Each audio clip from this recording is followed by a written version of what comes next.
Hello, good morning. नवीन दिवसाची नवीन सुरुवात. खूप दिवसातून मी व्हिडिओ बनवत आहे. तर माझ्या व्हिडिओला तुम्ही लाईक, शेअर, सबस्क्राईब नक्की करा. तर इथं बघा काय चाललंय. असं का झाकून घ्यायला लागले? अरे चालू आहे अथर्वचा अभ्यास. तर 10वीचे पेपर चालू आहेत.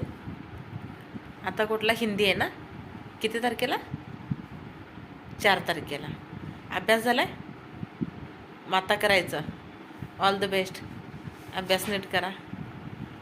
तर दुधीचा हलवा आहे. कसं झालाय तर मग इकडं सांग की कसं झालाय? छान झालाय. तर हा दुधी भोपळ्याचा हलवा बनवला होता. तर छान झालाय असं बोलतोय अथर्व.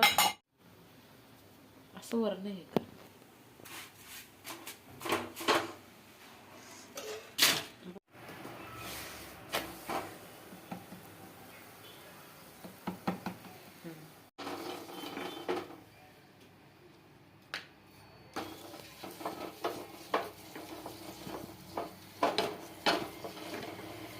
एवढं ते तो गाठीमध्ये जादा लागलं ना. कोलेस्ट्रॉल वाढतील माझं. बंद कर. तर हे आज आमचं दुपारचं जेवण. अक्का मसूर, शेंगा चटणी, पापड, चपाती आणि दुधी भोपळ्याचा हलवा. तर या जेवण करायला सगळेजण. धन्यवाद.